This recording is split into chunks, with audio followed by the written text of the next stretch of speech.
أعوذ بالله من الشيطان الرجيم. بسم الله الرحمن الرحيم.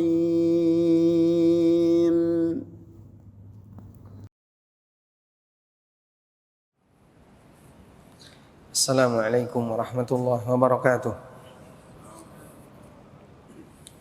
Alhamdulillahi rabbil alamin. Hamdan katsiran tayyiban mubarakan fi, mubarakan alaih, kama yuhibbu rabbuna wa yarda. Wa ashhadu an la ilaha illallah wahdahu la syarika lah. Wa ashhadu anna Muhammadan abduhu wa rasuluh. Sallallahu alaihi wa ala alihi wa sahbihi wa man tabi'ahum bi ihsanin ila yaumiddin. Alhamdulillah, puji syukur kita haturkan kehadirat Allah Subhanahu wa taala. Di kesempatan pagi hari ini Allah mudahkan kita untuk belajar, yang ini merupakan sesi yang kedua dalam kegiatan safari dakwah yang kami selenggarakan di Qatar dan di Doha dan sekitarnya. Dan insya Allah yang akan kita bahas untuk materi pagi ini adalah ibu madrasah pertamaku. Bapak Ibu yang dimuliakan Allah Subhanahu wa taala, kita memahami bahwa interaksi anak pertama kali adalah dengan orang yang mengandungnya. Sehingga interaksi anak pertama kali adalah dengan ibunya. Karena ini anak pernah ada di dalam rahimnya. Sehingga pada saat ibu itu berbicara, ibu mengucapkan sesuatu, sebagaimana yang kita pahami dalam ilmu kedokteran, janin turut mendengar. Maka interaksi pertama yang terjadi antara seorang anak dengan lingkungannya adalah ibunya. Karena itu posisi ibu menjadi orang yang paling penting dalam kehidupan setiap manusia. Bahkan dikatakan oleh seorang penyair Asy-Syauqi, al-ummu madrasatun idza a'dattaha a'datta syi'ban tayyibal a'raq. Ibu adalah sebuah madrasah. Karena itu ketika kalian mempersiapkan ibu dengan maksimal, berarti kalian telah menyiapkan calon syi'ban, calon generasi tayyibal a'raq yang akan memiliki perangai yang baik. Sehingga kalau madrasahnya disiapkan dengan baik, maka nanti outputnya diharapkan akan membentuk masyarakat yang baik. Karena itulah Rasulullah SAW menyebut bahwa anugerah terbesar yang diberikan oleh Allah kepada hamba seorang lelaki adalah istri yang salihah. Nabi SAW bersabda, ad-dunya mata' wa khairu mata'id dunya az-zawjah as-salihah. Dunia ini isinya adalah kenikmatan yang sifatnya sementara, dan sebaik-baik kenikmatan dunia adalah istri yang salihah. Sampai Allah jadikan ini sebagai program yang menjadi cita-cita ibadur rahman. Allah sebutkan di surat Al-Furqan doanya ibadur rahman. Wa ibadur rahmanil ladzina yamshuna 'alal ardi hauna. Ibadur rahman mereka punya beberapa karakter. Dimulai dari mereka adalah orang yang berjalan di muka bumi dengan cara yang haunan, dengan cara yang baik. Lalu salah satu di antara doanya Allah sebutkan, walladzina yaquluna rabbana hab lana min azwajina wa dzurriyyatina qurrata a'yun waj'alna lil muttaqina imama. Ibadur rahman adalah orang yang rajin berdoa. Rabbana hab lana min azwajina wa dzurriyyatina qurrata a'yun. Ya Allah, anugerahkanlah kepada kami istri dan anak-anak yang menjadi penyejuk pandangan kami. Dan istri serta anak bisa menjadi penyejuk pandangan orang tuanya, menjadi penyejuk pandangan bagi suaminya, jika sang istri bisa menjadi pendukung bagi suaminya untuk melakukan ketaatan kepada Allah Subhanahu wa ta'ala, dan tidak menjadi sumber masalah di keluarganya. Karena itulah Rasulullah SAW meminta agar persiapannya dilakukan sebelum menikah dengan cara memilih pasangan yang paham masalah agama. Nabi SAW mengatakan, tungkahul mar'atu li arba'in. Wanita dinikahi karena 4 pertimbangan. Li jamaliha, wa li maliha, wa li hasabiha. Pertama karena kecantikannya, yang kedua karena hartanya, yang ketiga karena hasabnya. Ada nasab, ada hasab. Kalau nasab, keturunan bangsawan. Kalau hasab, keturunan pahlawan. Orang punya jalur darah biru, berarti dia punya nasab yang baik. Misalnya dia keturunan raja atau keturunan anggota pemerintah dan seterusnya. Ada hasab. Hasab itu dari jasa seseorang. Dia bukan seorang raja, dia bukan orang yang punya jabatan, tapi dia punya jasa besar di masyarakat. Lalu dengan jasanya ini, masyarakat menaruh simpati kepadanya. Akhirnya mereka menghormati anak keturunannya. Maka anak keturunannya ini punya hasab. Ada nasab, ada hasab. Nabi SAW mengatakan wali hasabiha. Dan wanita juga dinikahi karena hasabnya. Dia punya keturunan yang baik. Wali diniha, dan karena agamanya. 4 pertimbangan ini disampaikan oleh Nabi SAW berdasarkan kebiasaan manusia. Karena beliau menggunakan kalimat majhul, kalimat di mana fa'ilnya tidak disebutkan. Makanya kalimatnya wanita dinikahi. Wanita dinikahi kalimatnya menunjukkan bahwasanya ini adalah kebiasaan yang terjadi pada manusia. Umumnya wanita itu dinikahi berdasarkan kebiasaan masyarakat karena 4 pertimbangan.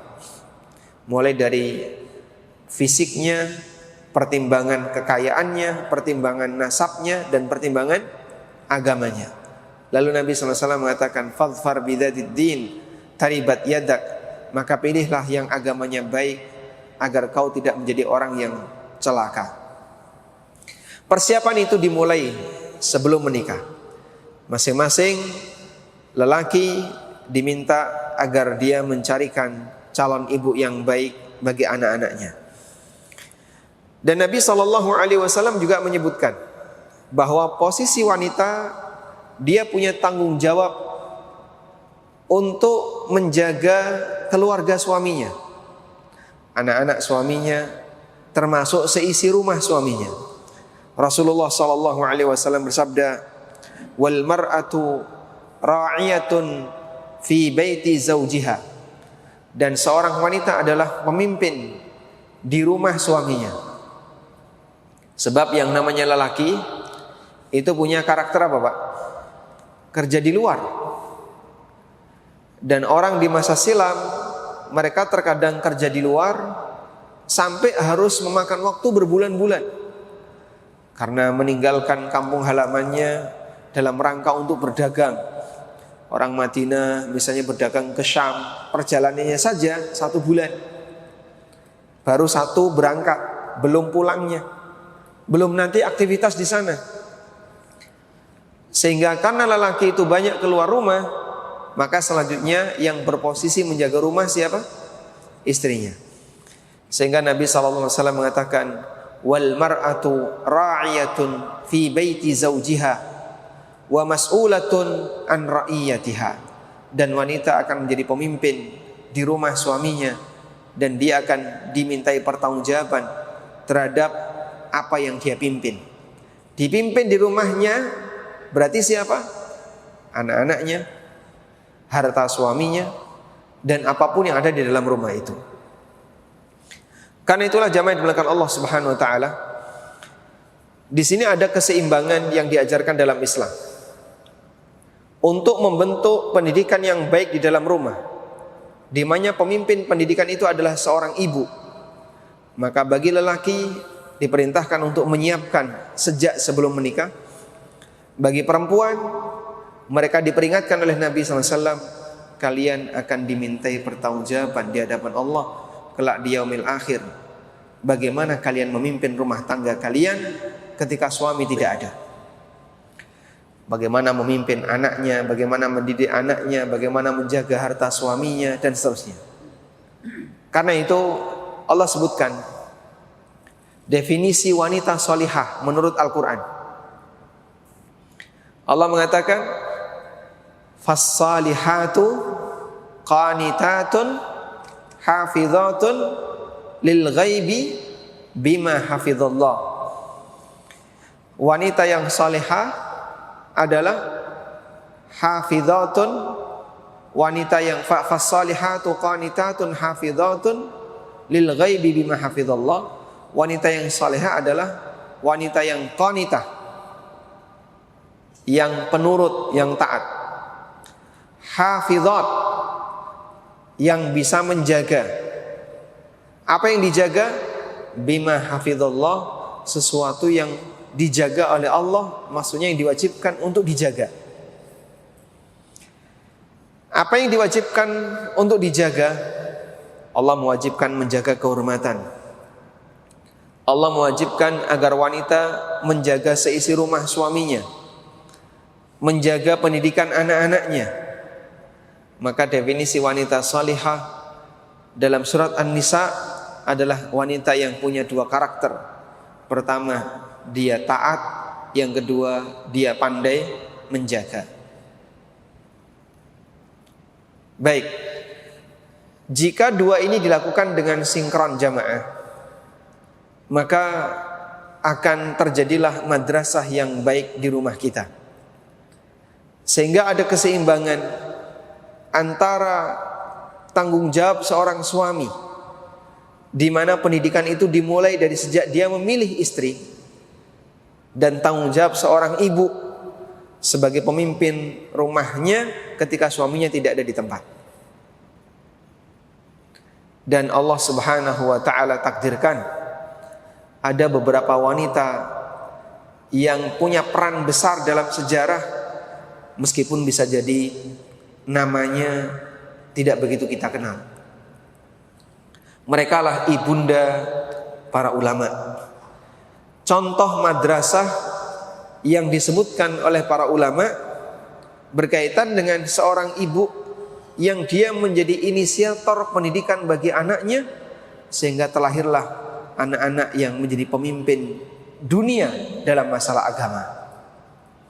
Oleh karena itu, di kesempatan kali ini saya akan bercerita tentang beberapa ibunda para ulama, dimulai dari seorang ulama kibar yang bernama Rabi'atu Ar-Ra'yi. Siapa Rabi'atu Ar-Ra'yi? Gurunya Imam Malik. Rabi'atu Ar-Ra'yi bin Faruq, Rabi'ah bin Faruq, yang dikenal dengan Rabi'atu Ar-Ra'yi. Ulama Madinah, muhaddits Madinah, faqihul Madinah.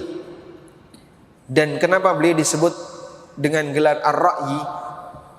Karena beliau dominan ketika berfatwa banyak menggunakan qiyas. Dan qiyas itu ra'yu. Qiyas itu apa? Ra'yu. Orang bermain logika untuk memahami sebuah kasus berkaitan dengan hukum kasus ini yang tidak ada dalilnya. Itu pakai apa? Ra'yu.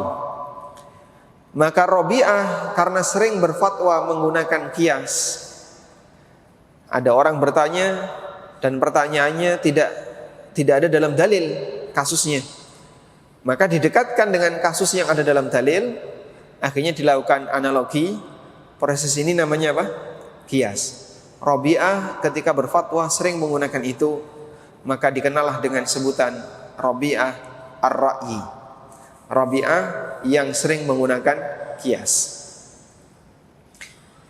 Bagaimana kejadian yang dialami oleh Rabi'atul Ra'yi? Ibunya bernama Suhailah. Dan Rabi'ah diasuh oleh ibunya karena ayahnya berangkat jihad, Faruq berangkat jihad ketika Rabi'ah masih berada dalam kandungan ibunya. Haitsu ghaba anhum 27 ama. Bapaknya itu meninggalkan keluarganya selama 27 tahun. Ketika istrinya hamil, bapaknya terdaftar sebagai salah satu pasukan jihad, lalu pergi meninggalkan Madinah selama 27 tahun. Dan Masya Allah, ini wanita gak nikah lagi. Beliau tetap sabar menunggu suaminya dan mendidik anaknya dengan maksimal, mendidik Rabi'atul Ra'yi dengan maksimal. Dikatakan bahwasanya ghaba anhum 27 aman wa huwa ba'idun anhum fawaladat Suhailah waladaha Rabi'atan fi ghiyabihi wa rabathu tarbiyatan salihah. Ayahnya pergi jauh selama 27 tahun. Ketika Suhailah melahirkan anaknya Rabi'ah, diasuh dengan baik fi tarbiyatin salihah, dalam pendidikan yang baik. Akhirnya anaknya ini diantarkan untuk belajar kepada para ulama mundu sigharihi, ketika Rabi'ah masih kecil. Diantar ke halaqah A, ke halaqah B, ke halaqah C, terutama yang berada di kota Madinah. Wa yatafaqqahu ala kibarit tabi'in fil Madinatil Munawwarah.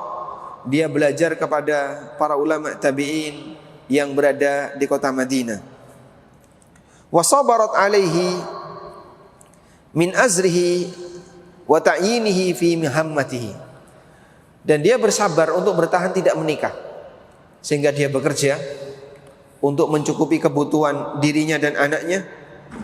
Di samping itu dia juga mendukung anaknya untuk belajar, sehingga ini wanita jadi ibu sekaligus jadi bapak. Dia selalu memotivasi anaknya ala talabil ilmi, untuk belajar, wa tazawwudu minhu bimaliha, dan ibunya memberikan bekal kepada anaknya dari harta pribadinya. Fakanat bimathabatil ab, sehingga posisi sang ibu sebagaimana layaknya bapak. Alladzi ghaba 'an ibnihi wal ummi allati tashura 'ala khidmati ibniha, yang dimana bapaknya itu telah pergi selama kurun waktu yang sangat lama dan ibunya yang bekerja. Baik, sampai akhirnya Rabi'ah ini menginjak usia 27 tahun,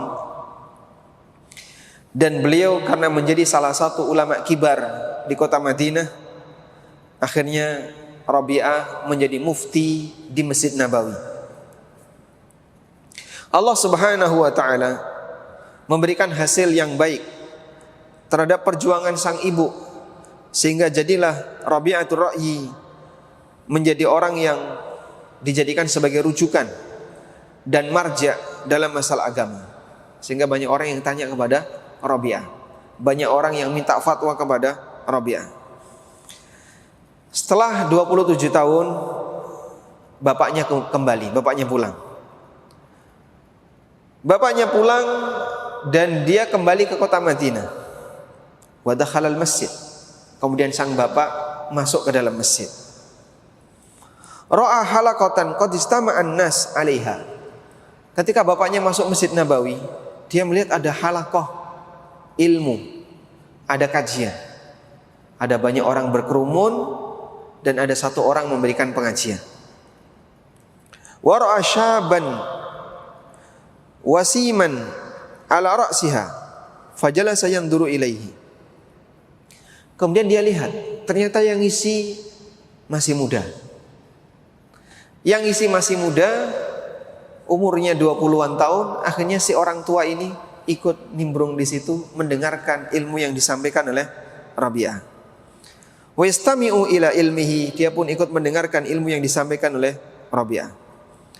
Fasa'ala min janibihi. Kemudian orang tua ini tanya kepada sebelahnya, siapa yang isi? Fa akhbarahu annahu yu'rafu bi Rabi'atir Ra'i. Akhirnya teman sebelah kajian menyampaikan, beliau namanya Rabi'ah Ar-Ra'i. Fa'ada ila baitihi. Kemudian si lelaki ini pulang ke rumahnya. Dia masih ingat alamat rumahnya selama 27 tahun. Setelah masuk masjid, lihat kajian yang isi kok Rabi'ah, lelaki ini pulang ke rumahnya.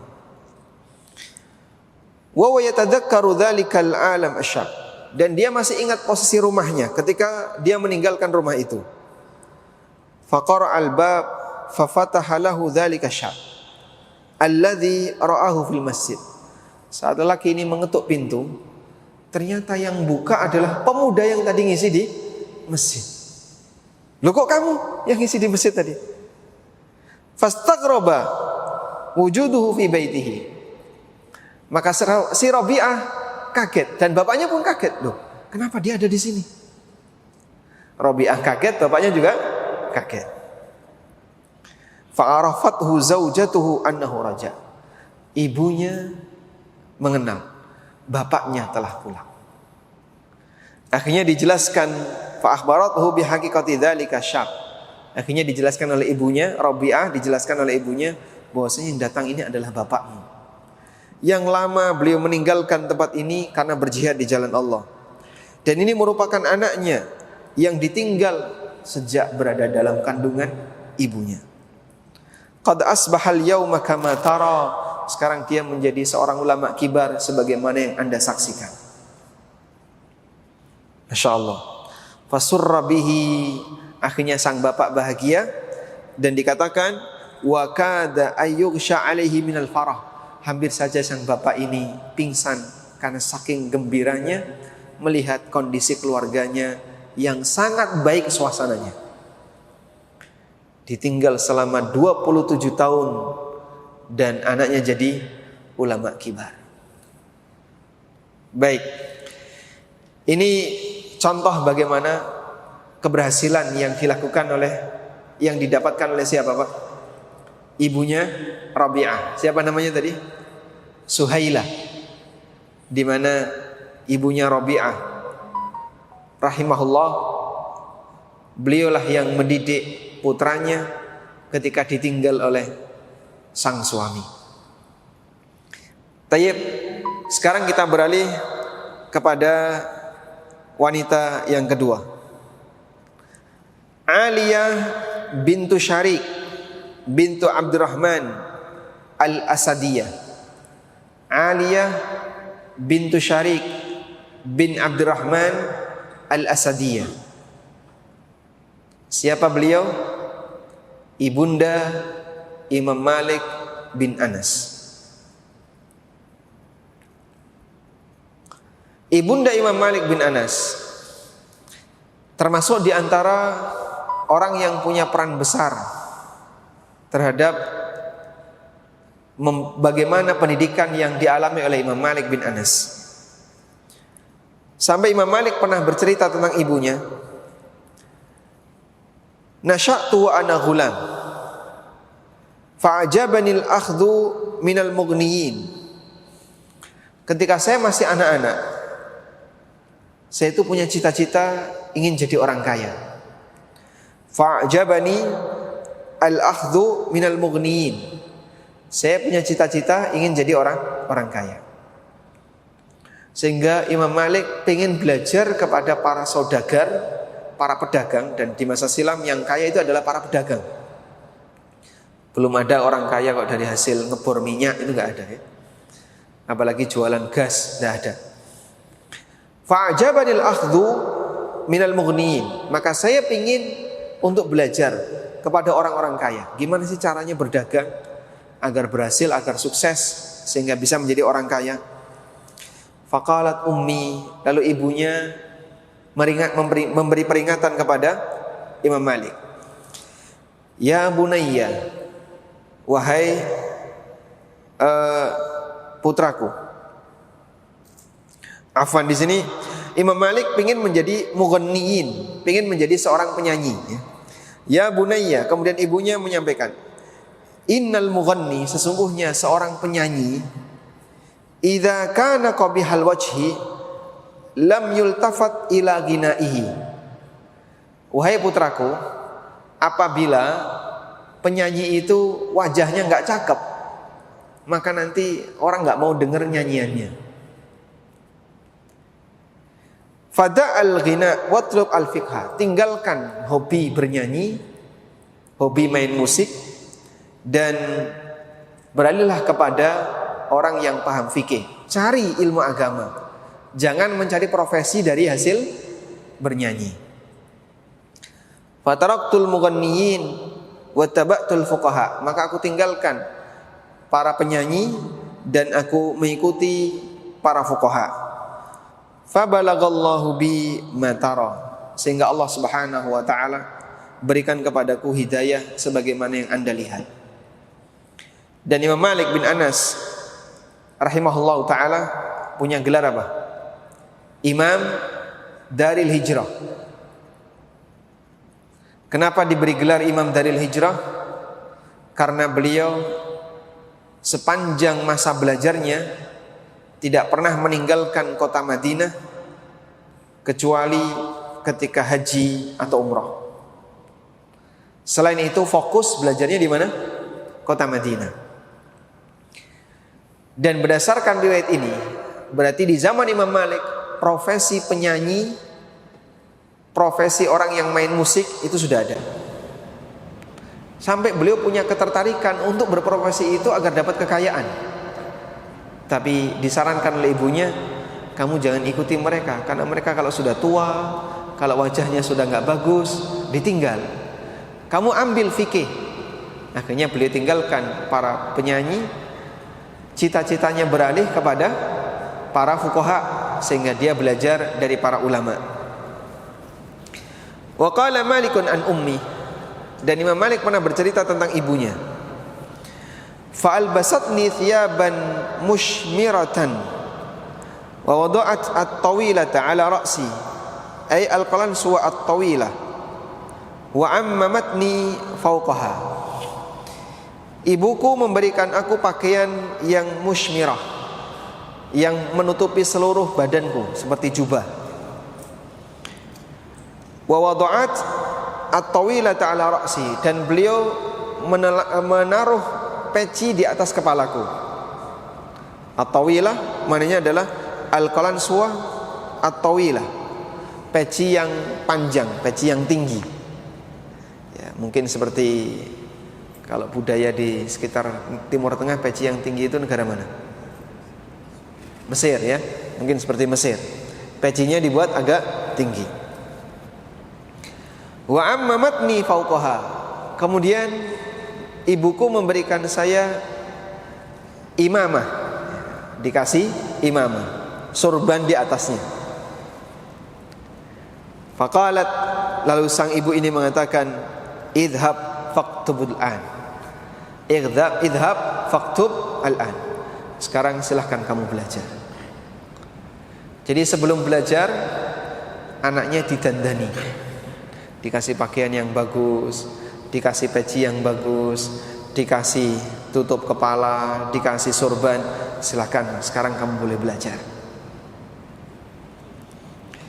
Ini pengalaman bagaimana dulu Imam Malik kecil diminta oleh ibunya agar selalu menjaga penampilan yang baik ketika apa? Mau belajar.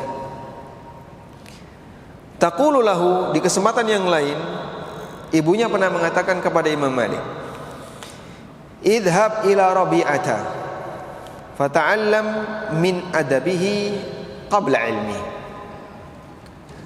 Silahkan kamu menuju Imam Rabi'ah, pelajari adab beliau sebelum kau belajar ilmu beliau.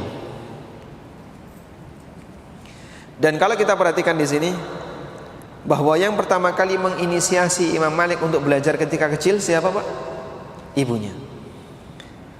Kita bisa lihat, sang ibu tidak membiarkan anaknya untuk memilih cita-cita sesuai dengan apa yang diinginkan oleh sang anak. Tapi sang ibu mengarahkan kepada anaknya bagaimana agar dia punya cita-cita yang terbaik sehingga dialihkan cita-cita awal kepada cita-cita yang kedua. Karena biasanya sang anak dia tidak tahu pertimbangan apa yang terbaik ketika harus bercita-cita. Namanya orang ketika dia belum mengerti tantangan kehidupan, kadang dia ketika bercita-cita itu kan pertimbangannya karena pergaulan. Saya pengen jadi ini, pengen jadi ini, pengen jadi ini. Sekarang Pak, banyak parenting yang dia berasal dari barat, pendidikan parenting yang berasal dari barat, itu memberikan ruang yang sangat lebar. Kalau kalian bercita-cita atau anaknya bercita-cita, biarkan aja dia memilih sendiri. Akhirnya anaknya dibebaskan, mau memilih cita-cita apapun silahkan. Padahal belum tentu cita-cita sang anak itu terarah. Bisa jadi dia memilih sesuatu yang tidak selayaknya untuk dipilih. Sekelas Imam Malik bin Anas, sebelum beliau mendapatkan hidayah untuk banyak belajar ilmu agama, punya cita-cita jadi apa Pak? Penyanyi. Coba bayangin, andaikan itu lanjut, kira-kira gimana? Tidak ada nama Imam Malik dalam catatan sejarah yang kita kenal. Padahal dulu di zaman Imam Malik kecil, mungkin penyanyi ini terkenal. Tapi ketika dia mati, sejarahnya hilang. Dan sejarah para ulama tetap bertahan. Baik, sah-sah saja ketika sang anak itu memiliki cita-cita dan kita tanya kepada mereka, apa cita-cita kamu? Kita kasih dukungan sepanjang cita-cita yang dia miliki adalah sesuatu yang mubah dan memberi manfaat bagi umat.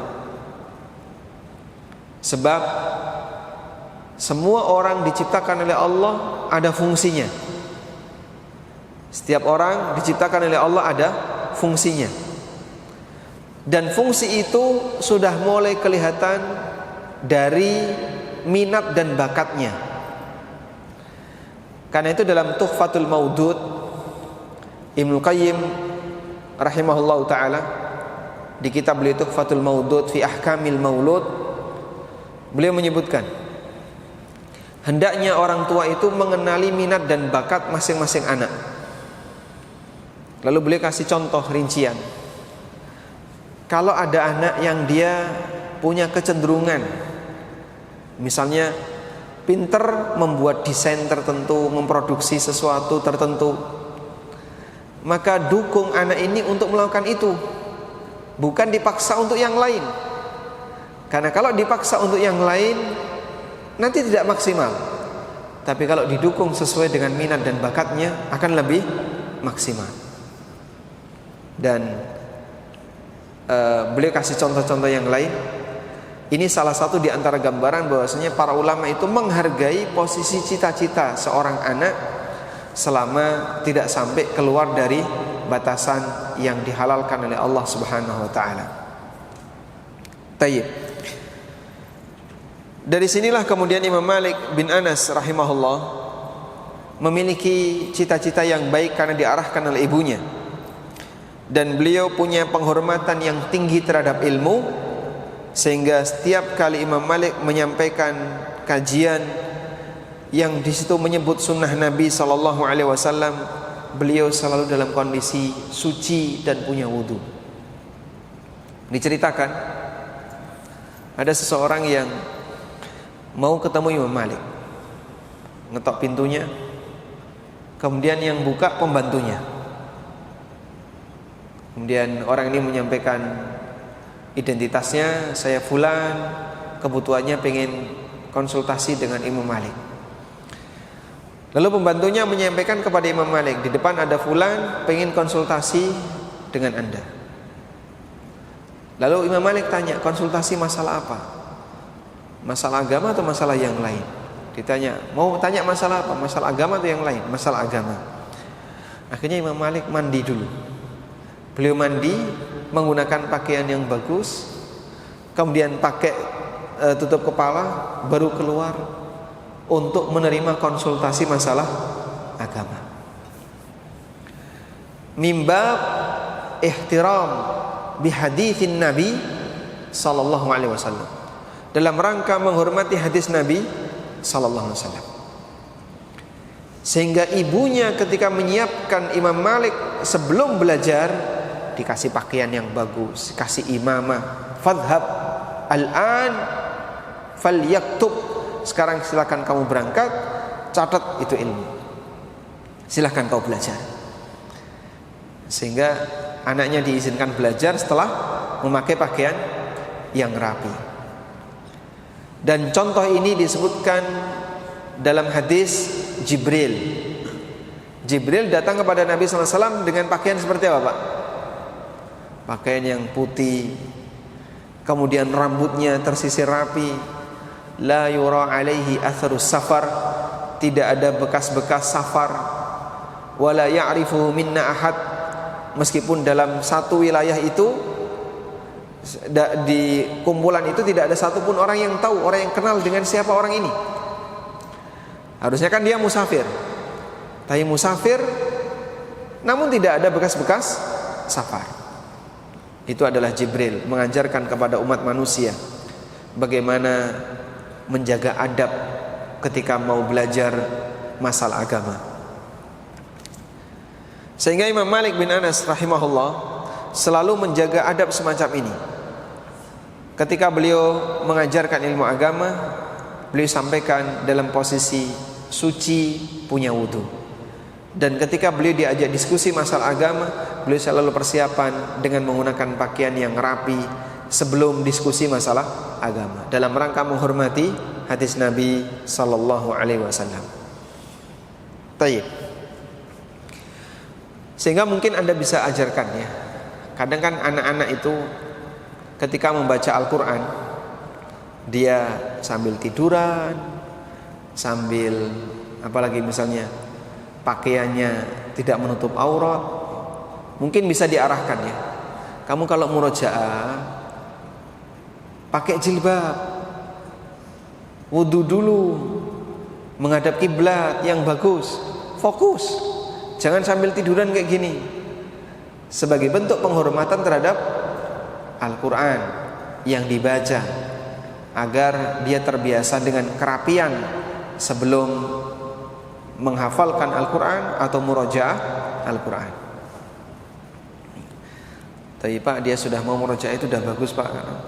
Kalau disuruh bersih-bersih, disuruh untuk rapi, nanti malah gak mau murojaah. Ya memang salah satu kendalanya itu. Kadang kan anak seenaknya sendiri, dan orang tua kadang mikirnya yang penting dia mau belajar. Ternyata tidak demikian yang dilakukan oleh ummahat, para ulama di masa silam. Mereka tetap berusaha untuk menyiapkan anaknya agar beradab terlebih dahulu sebelum menggali ilmu. Baik, selanjutnya kita beralih kepada Ibunda Sufyan Ats-Tsauri.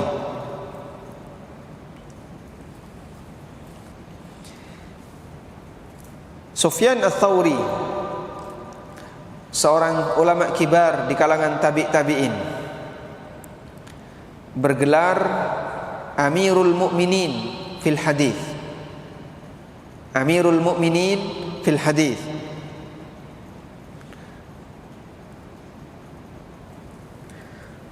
Sufyan Ats-Tsauri adalah anak yatim.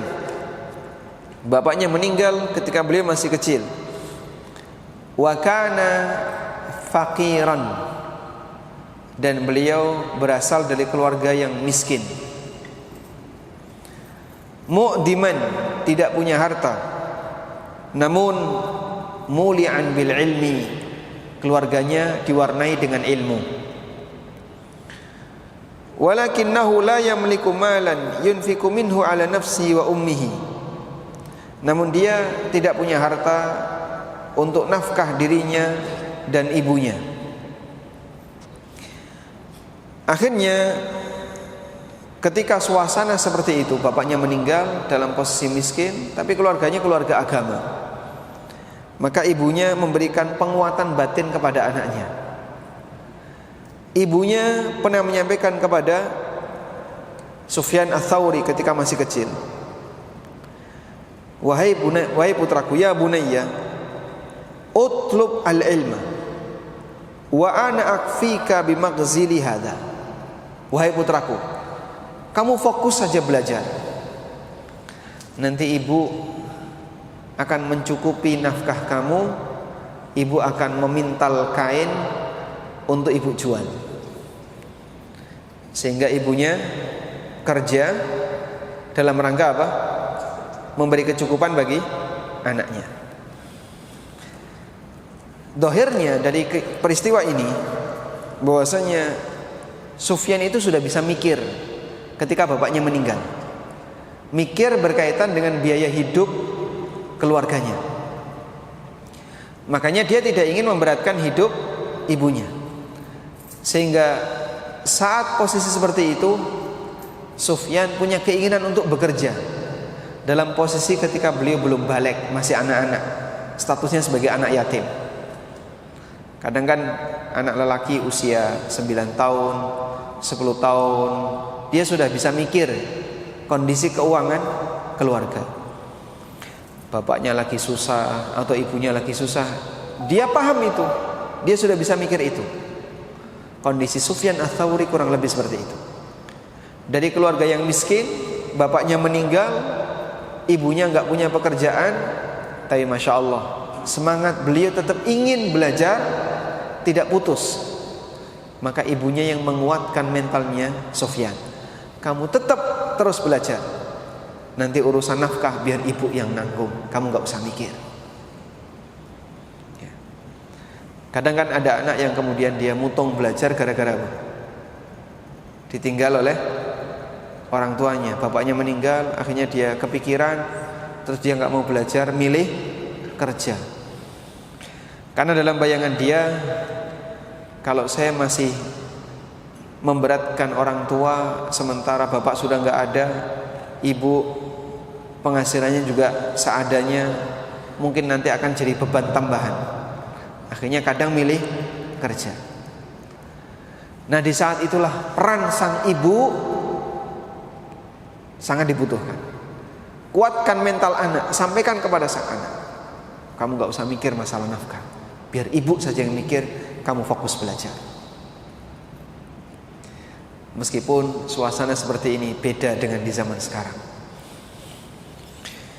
Saya masih ingat, saya pernah memberikan penawaran kepada orang yang tidak mampu di daerah pelosok di Klaten ya. Saya sampaikan kepada orang tuanya, bagaimana kalau anaknya saya bawa ke Jogja untuk mondok gratis, gak usah bayar. Anda tidak perlu mengeluarkan sepeser uang pun, nanti seluruh biaya ada yang nanggung.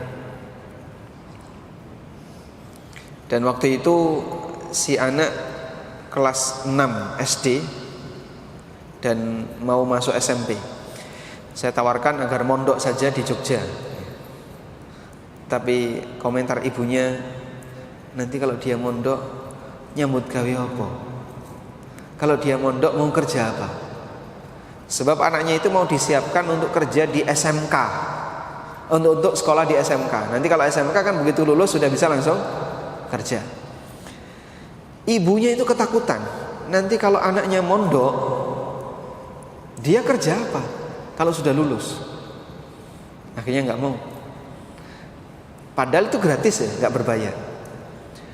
Sehingga ada orang miskin yang dia itu ketakutan ketika anaknya belajar agama, lebih milih mending anaknya masuk ke SMK, begitu lulus SMK bisa langsung kerja, sudah dapat penghasilan, ya, entah di bengkel atau di mana, yang penting pokoknya bisa langsung kerja. Subhanallah. Ini sangat jauh beda dengan semangat juangnya ibunda para ulama. Sehingga mereka lebih rela untuk biarlah saya yang capek kerja, yang penting kamu tetap lanjut belajar. Urusan nafkah biar ibu yang nanggung.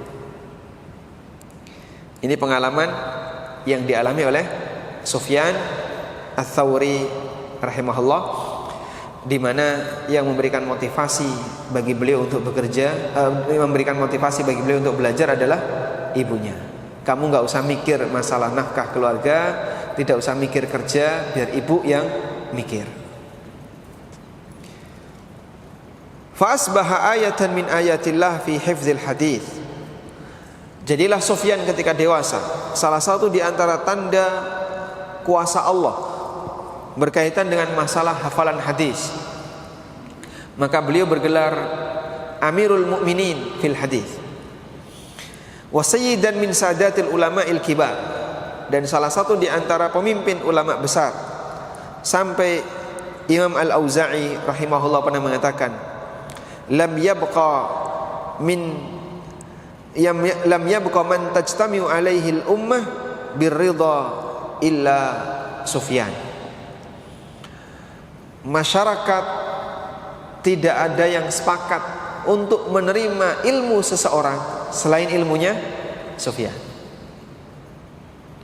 Kalau si A, si B mungkin masih pro kontra, tapi kalau Sufyan Ats-Tsauri semua orang sepakat ini ilmu yang bisa diterima. Karena beliau termasuk di antara ulama kibar di zamannya, di mana fatwanya banyak diterima dan digunakan oleh masyarakat secara umum. Rahimahullahu rahmatan wasi'ah. Baik, pelajaran yang bisa kita ambil dari kisah Sufyan tadi ya, berkaitan dengan apa Pak? Masalah kesabaran terhadap tantangan kehidupan, himpitan ekonomi yang dialami oleh keluarga miskin. Sang ibu rela untuk bekerja dalam rangka mencukupi kebutuhan keluarganya dan tetap meminta kepada anaknya untuk istiqomah belajar, gak usah mikir pendapatan.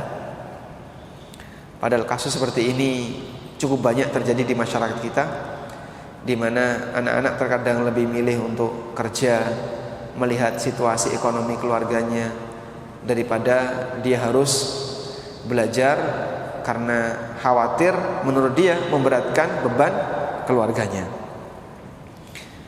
Wallahu a'lam. Selanjutnya kita beralih ke ibunda Imam Asy-Syafi'i rahimahullah. Ibunda Imam Syafi'i bernama Fatimah bintu Asad. Fatimah bintu Asad. Imam Syafi'i rahimahullah kasyamsi fid dunya, ibarat matahari bagi dunia. Sebagaimana pujian yang diberikan oleh Imam Ahmad kepada beliau rahimahullah ta'ala, qad mala'ad dunya ilman, beliau telah penuhi dunia ini dengan ilmu melalui karya-karya besar beliau yang disebarkan oleh para murid-muridnya. Apa yang menjadi pembaharuan bagi Imam Syafi'i? Karena Imam Syafi'i itu dianggap sebagai ulama mujaddid. Jadi ulama yang berstatus mujaddid itu seolah-olah mengubah suasana. Dari suasana A ke suasana B berbeda dengan suasana sebelumnya. Contoh misalnya Syekh Muhammad bin Abdul Wahhab itu termasuk ulama mujaddid karena ngubah suasana. Imam Syafi'i termasuk di antara mujaddid karena mengubah suasana. Bukan ganti ajaran ya, tapi ngubah suasana. Sebelum masa Imam Syafi'i, orang ketika belajar ilmu agama itu lebih banyak melalui majelis tahdits, majelis hadis. Jadi seorang syekh berada di depan, lalu beliau menyampaikan hadis yang beliau punya. Qala haddatsani fulan bin fulan, qala haddatsana fulan bin fulan, sampai dari sahabat ini Nabi sallallahu alaihi wasallam bersabda. Rata-rata majelis sebelum Imam Syafi'i seperti itu. Dan dalam majelis tahdits jarang ada penjelasan untuk syarah hadis. Hanya menyampaikan matan hadis, sehingga murid-muridnya mencatat hadis. Mereka memahami sesuai dengan makna zahirnya, tapi tidak ada catatan berkaitan dengan fawaid atau syarah terhadap hadis. Di majelisnya Imam Syafi'i itu berbeda. Di majelisnya Imam Syafi'i, beliau menjelaskan dengan pendekatan usul fikih, sehingga kalimat ini bermakna umum, dan umum itu mencakup keseluruhan. Yang ini mutlak, kalau mutlak yang penting pokoknya harus ada meskipun tidak seluruhnya. Ini khusus, kalau khusus maknanya seperti ini. Ini muqayyad, terbatas pada posisi ini. Itu baru disampaikan di masanya Imam Asy-Syafi'i. Sampai Imam Ahmad rahimahullah pernah mengatakan, kami tidak pernah tahu mana kalimat umum, mana kalimat mutlak, mana kalimat muqayyad, mana kalimat khusus, kecuali setelah hadirnya majelis Imam Syafi'i. Karena itulah beliau digelari sebagai bapak usul fikih. Digelari sebagai bapak usul fikih. Dan karya usul fikih Imam Syafi'i yang paling besar adalah kitab apa? Ar-Risalah, yang itu termaktub dalam kitab Al-Um. Jadi Al-Um itu sekian jilid. Di bagian depan dari kitab Al-Um adalah kitab Ar-Risalah. Di kitab Ar-Risalah itulah beliau menjelaskan tentang bagaimana cara memahami hadis. Dan ada yang menyebutkan, kenapa kok kitab ini disebut sebagai kitab Ar-Risalah? Karena Abdurrahman bin Mahdi, ulama hadis, mengirim surat kepada Imam Syafi'i berisi pertanyaan, bagaimana tentang makna hadis ini? Kalau ada hadis kok teksnya kelihatannya bertentangan, itu bagaimana cara memahaminya? Lalu dijawab oleh Imam Syafi'i melalui surat. Isinya penjelasan tentang hadis. Maka dari proses inilah jadi sebuah kitab, sehingga disebut dengan Ar-Risalah, yang artinya surat. Ar-Risalah secara makna artinya apa? Surat. Baik. Imam Asy-Syafi'i rahimahullah, beliau termasuk di antara anak yatim. Bapaknya meninggal dunia ketika beliau masih berada di kota Gaza, di Gaza, yang merupakan wilayah daerah Palestina. Sehingga nama Gaza itu sudah ada sejak masa Imam Syafi'i, bahkan bisa jadi sebelum masa Imam Asy-Syafi'i. Termasuk di antara kota tua yang sampai sekarang namanya masih sama. Dan Imam Syafi'i lahir di Gaza. Beliau lahir di Gaza. Wa huwa la yazalu saghiran. Dan ketika itu Imam Syafi'i masih kecil, bapaknya meninggal. Fakafalathu ummuhu Fatimah bintu Asad. Akhirnya Imam Syafi'i kebutuhannya dipenuhi oleh ibunya, Fatimah bintu Asad. Kemudian ibunya melihat lingkungan yang terbaik untuk belajarnya Imam Syafi'i adalah lingkungan yang banyak ulama. Fara'at an tadhhaba bihi ila Makkah hatta yatasanna lahu hudura majlisal ilmi. Akhirnya ibunya merasa kayaknya sebaiknya kita pindah ke kota Mekah agar Imam Syafi'i nanti bisa menghadiri banyak majelis ulama di kota Mekah. Berangkatlah dari Palestina, dari Gaza menuju kota Mekah. Lewat mana Pak itu Pak? Ya tidak tahu ya, karena di sini nggak diceritakan dan nggak penting lewat mana. Yang penting pokoknya sampai di kota Mekah. Akhirnya berangkatlah sang ibu bersama Imam Syafi'i ke kota Mekah.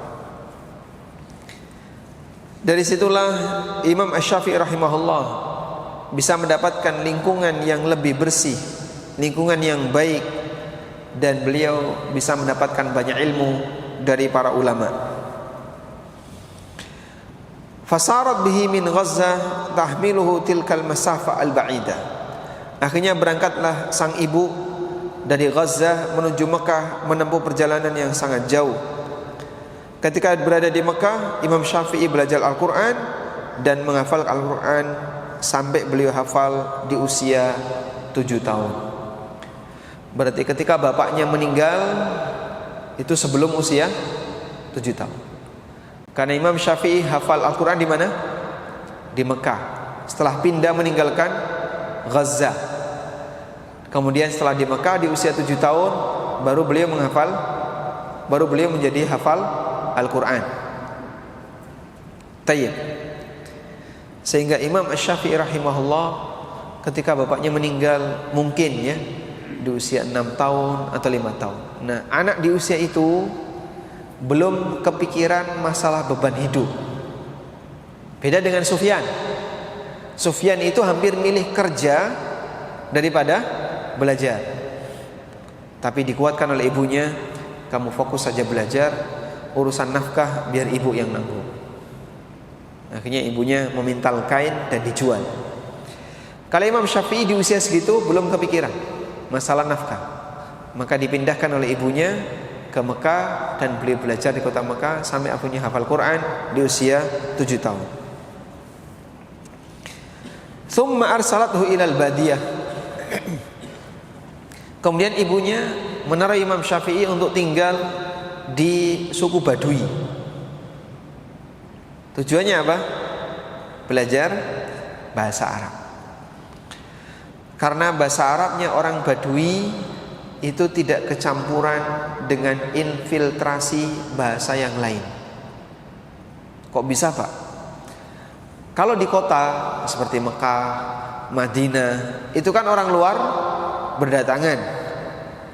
Sehingga orang Syam datang, orang Irak datang, orang Basrah datang, Khurasan datang, orang India bisa jadi juga datang bagi mereka yang sudah masuk Islam. Akhirnya karena di situ banyak orang asing, maka terjadilah infiltrasi bahasa. Talatah misalnya. Kam talatah. Berubahlah bahasa fasih menjadi bahasa amiyah yang 100% ini tidak pernah dikenal oleh mereka yang belajar bahasa Arab. Suf. Maaf. Apa suf? Saya beberapa kali perjalanan umrah ya. Supir bilang suf. Apa suf ini apa? Diberitahu sama temannya. Suf. Suruh lihat ya. Ana suf tuh rusak semuanya. Tayyib. Sebabnya apa itu? Infiltrasi. Sehingga karena ada banyak orang luar datang, maka bahasa jadi bergeser. Akhirnya bahasa fasihnya hilang.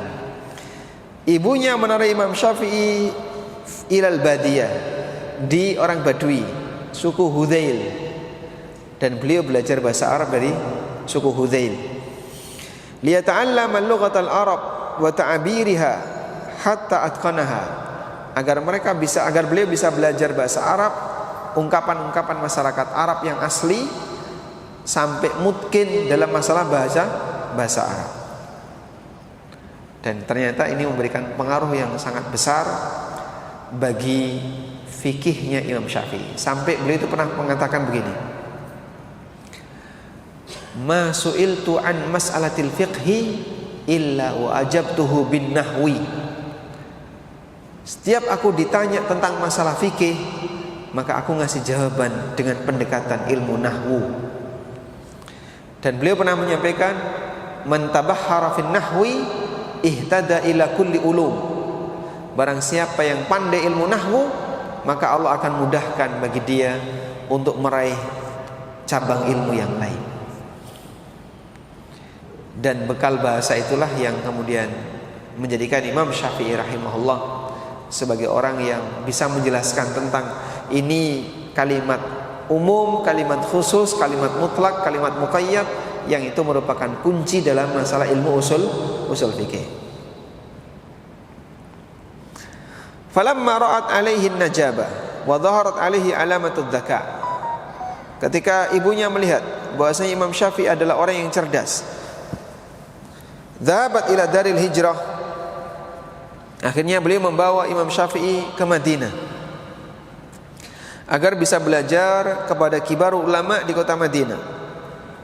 Akhirnya Imam Syafi'i bergabung kepada beberapa halaqah ilmu, termasuk diantaranya adalah halaqah Imam Malik, dan beliau menghafal kitab Al-Muwatta dan selalu membersama Imam Malik ila an mat rahimahullah, sampai Imam Malik meninggal dunia. Wa ma kana yufariquhu illa li maradin aw safar, dan Imam Syafi'i tidak pernah meninggalkan majelisnya Imam Malik kecuali karena alasan sakit atau ketika beliau safar. Dan kita bisa lihat berasal dari majelisnya Imam Malik inilah Imam Asy-Syafi'i rahimahullah bisa memiliki banyak hadis. Beliau punya banyak hadis karena majelisnya Imam Malik adalah majelis tahdits. Diceritakan bahwa Imam Syafi'i itu membawa sabak, tahu sabak? Kotak yang dulu dipakai untuk nyatet sementara. Tapi beliau nggak punya tinta, dan tinta ketika itu termasuk barang langka. Di majelisnya Imam Malik, Imam Syafi'i itu mencatat, tapi pakai air liurnya. Dicatat dengan menggunakan apa? Air liur. Ini kayu, biasanya dicelupkan ke tinta, karena tintanya sudah habis, dibasahi dengan air liur. Udah? Kemudian dicatat, dibasahi air liur lagi, dicatat lagi. Diperhatikan oleh Imam Malik, ini anak main-main ketika kajian, karena dia menggunakan ludahnya untuk nyatet. Maka dipanggil Imam Syafi'i. Akhirnya diberitahu bahwasanya saya kehabisan tinta dan ketika mencatat saya tidak bisa, maka saya gunakan air liur untuk mencatat sementara. Begitu kering ya hilang. Dan hanya di masa sekian menit, ya mungkin hitungan menit atau hitungan berapa ya, hanya di masa itu beliau masih bisa melihat catatan untuk dihafal, setelah itu hilang. Masya Allah. Karena keterbatasan ekonomi yang dialami oleh ulama di masa belajarnya. Mereka ketika belajar dengan suasana keterbatasan, tapi Allah Subhanahu wa taala memberikan hasil yang maksimal. Dan kita kenal Imam Syafi'i rahimahullah adalah ulama kibar, sampai diberikan pujian oleh Imam Ahmad, kana Syafi'iyyu kasyamsi lidunya. Imam Syafi'i itu seperti matahari bagi bumi, wa kal afiyati lil badan, dan seperti kesehatan bagi jasad. Wa qala aidan, dan beliau Imam Ahmad juga mengatakan, laulahu ma arafna fiqhal hadis. Andaikan bukan karena Imam Syafi'i, maka kami tidak bisa mengenal dan memahami fikih hadis. Andaikan bukan karena Imam Syafi'i, kami tidak pernah mengenal fikih hadis. Jadi tentang tadi ya, makna kalimat umum, makna kalimat khusus, itu yang pertama kali menyampaikan menurut pengakuan Imam Ahmad adalah majelisnya Imam Asy-Syafi'i. Sehingga beliau membawa pembaharuan yang sebelumnya tidak disinggung oleh para ulama di masa itu. Baik, berikutnya kita beralih kepada ibunya Imam Ahmad bin Hanbal, Safiyah bintu Maimunah, ibunya Imam Ahmad bin Hanbal. Imam Ahmad termasuk salah satu di antara tanda kuasa Allah dalam masalah hafalan. Sampai disebutkan bahwa beliau menghafal 1 juta hadis,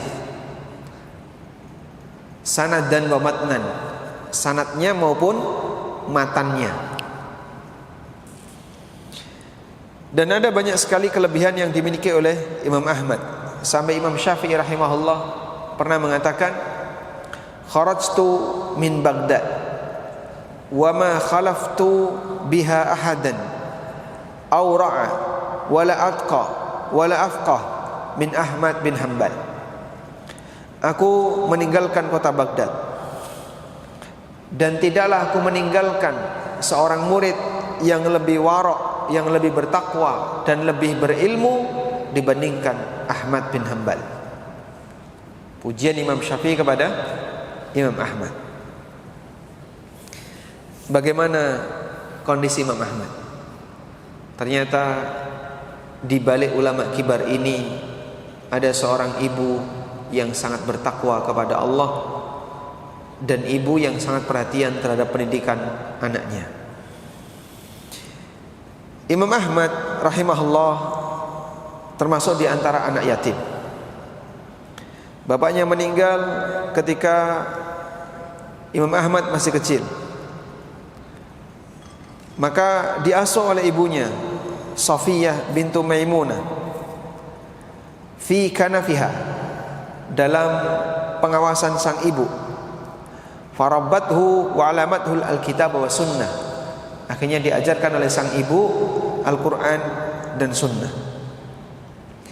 Sang ibu selalu memotivasi Imam Ahmad untuk belajar dan mengantarkan Imam Ahmad untuk selalu hadir di halaqah ilmu.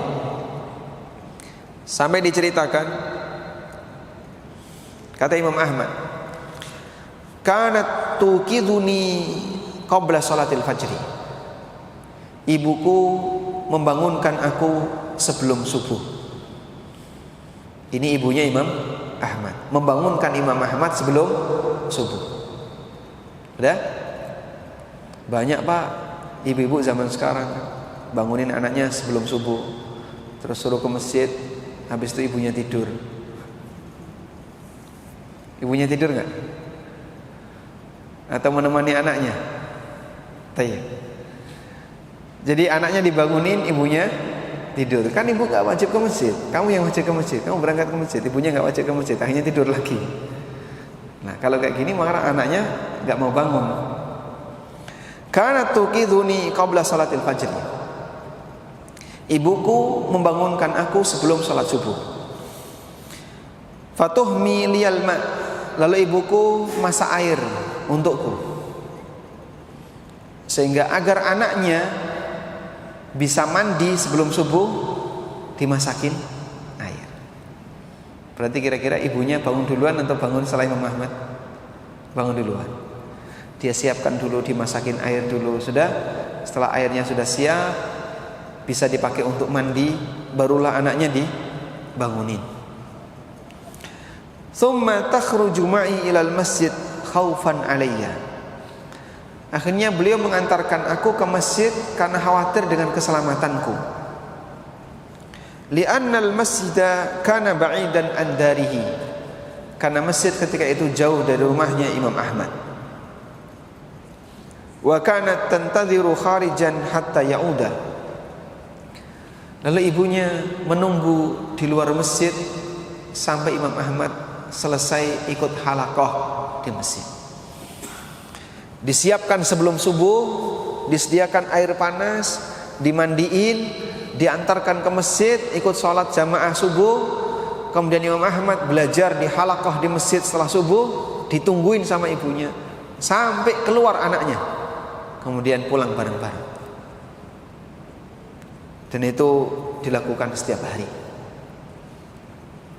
Itulah pengalaman Imam Ahmad kecil yang diceritakan oleh beliau. Tarabbatha ummuha wa hiya syabah. Ibunya mengasuh anaknya ketika ibunya masih muda dan bertahan untuk tidak nikah meskipun ditinggal mati oleh suaminya agar bisa fokus mendidik anaknya. Di balik orang besar ada ibu yang mulia yang mungkin sejarahnya tidak pernah disinggung, namun mereka punya jasa besar dalam menginisiasi pendidikan bagi anaknya. Jadilah Imam Ahmad ulama kibar seperti yang kita kenal. Tayyib. Ini beberapa ibunda para ulama yang sejarahnya disebutkan sebagai pelajaran. Seperti inilah contoh tarbiyah yang diberikan oleh sang ibu, dan rata-rata mereka hidup tanpa suami. Dari mulai ibunya Rabi'atul Ra'yi ditinggal suaminya berapa lama? 27 tahun. Imam Malik gak ada keterangan ya. Imam Sufyan Ats-Tsauri gimana tadi? Suaminya meninggal. Kemudian Imam Asy-Syafi'i, ini juga suaminya meninggal, anaknya yatim. Termasuk juga Imam Ahmad. Maka rata-rata dari cerita yang tadi kita sampaikan, ibunda para ulama adalah para janda. Mereka meskipun dalam posisi janda, kadang kan janda itu yang dipikirkan apa? Pendapatan, penghasilan, nafkah. Ternyata mereka tidak memberikan pengaruh seperti ini kepada anaknya. Dia bersabar dan tidak kemudian mempengaruhi anaknya untuk bekerja, atau menampakkan kemiskinan itu kepada anaknya yang membuat anaknya jadi gak semangat untuk belajar ilmu agama. Mereka tetap ngasih motivasi kepada anaknya, kamu lanjut belajar, biarlah urusan masalah nafkah ibunya yang nanggung. Sehingga ibunya Rabi'atul Ra'yi jadi ibu sekaligus jadi bapak. Ibunya Sufyan Ats-Tsauri jadi ibu sekaligus jadi bapak. Demikian pula ibunya Imam Syafi'i dan ibunya Imam Ahmad. Dan dari semua itu berangkat dari kekuatan niat dan hati yang baik. Apabila orang memiliki karakter yang saleh dan salihah, Allah memberikan balasan dengan munculnya anak keturunan sebagai balasan untuk membahagiakan orang tuanya.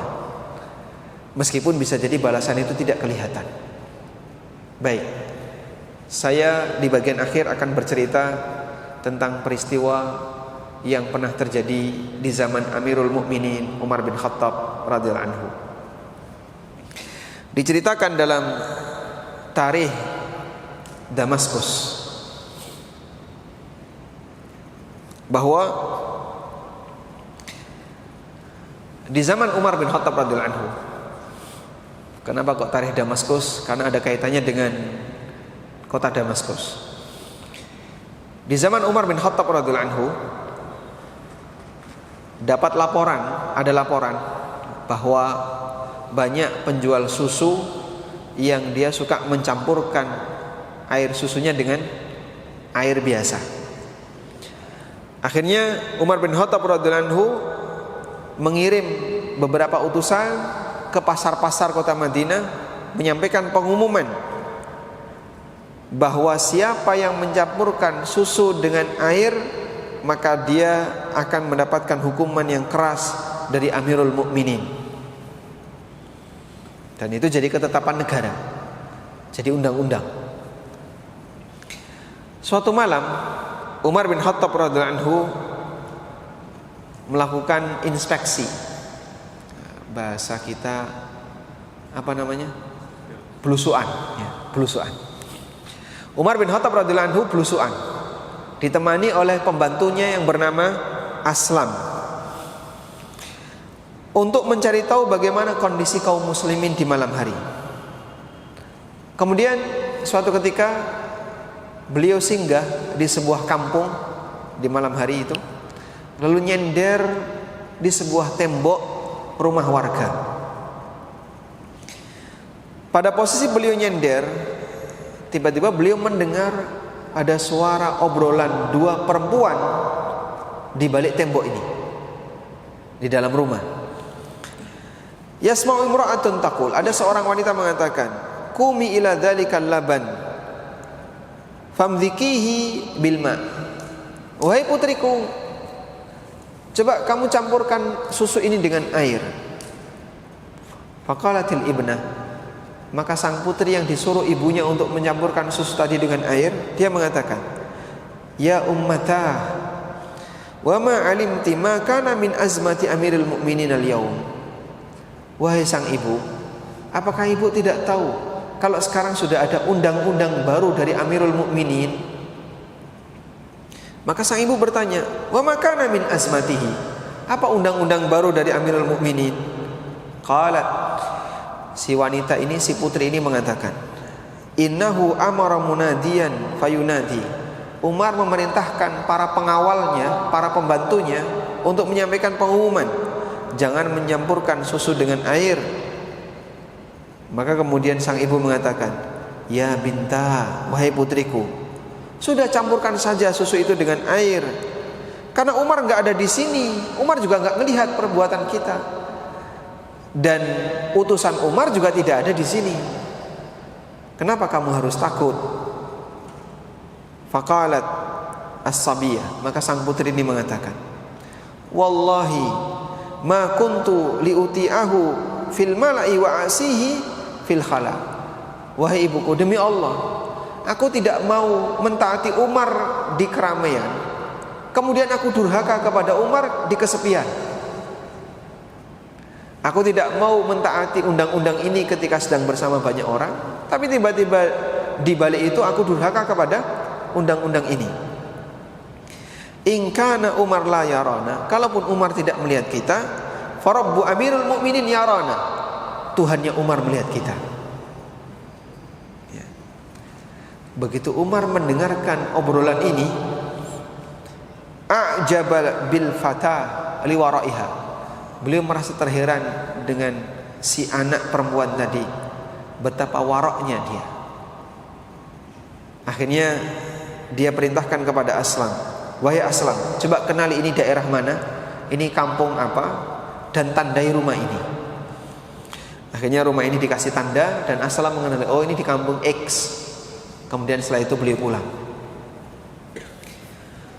Di pagi harinya Umar radhiyallahu anhu meminta kepada Aslam, wahai Aslam, kamu datangi kampung itu dan balik ke rumah tadi malam, lalu lihat di rumah itu ada siapa. Akhirnya berangkatlah Aslam. Kemudian Aslam mendapatkan informasi bahwasanya di rumah itu hanya ada dua perempuan, tidak ada lelaki. Yang tua adalah ibunya, sedangkan yang muda adalah putrinya, yang bernama Ummu Amarah. Akhirnya Umar bin Khattab radhiyallahu anhu menawarkan kepada anak-anaknya, hal fikum man yahtaju ila imra'atin uzawijuhu, adakah di antara kalian yang butuh seorang istri biar segera aku nikahkan? Abdullah mengatakan, saya sudah punya istri, ini sudah punya istri, dan seterusnya.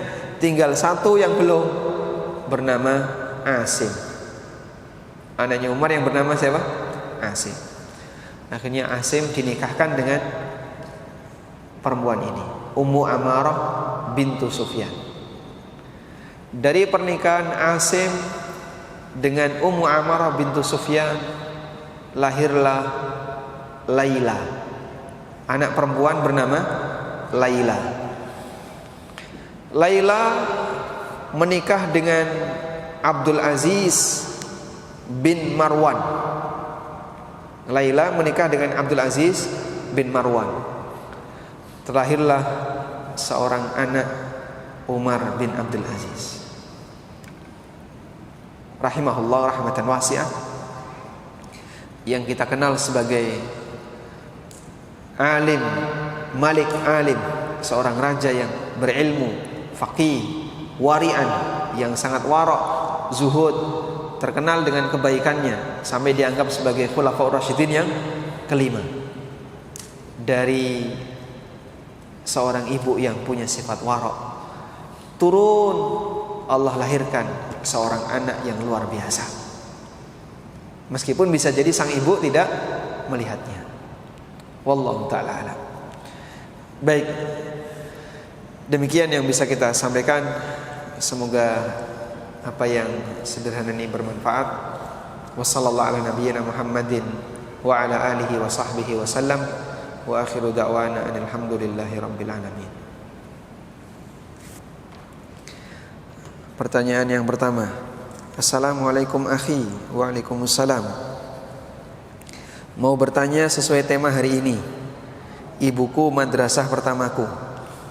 Bagaimana dengan anak dari orang tua yang berpoligami? Semisalnya beristri 3, berarti sang anak mendapatkan didikan dari 3 madrasah. Berarti itu suatu keuntungan dan mengikuti apa yang dilakukan Rasulullah sallallahu alaihi wasallam.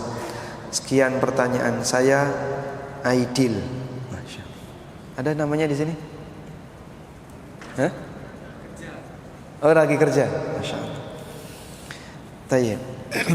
Saya kira ini bukan pertanyaan ya. Tapi apa Pak? Anjuran. Beliau ini provokasi.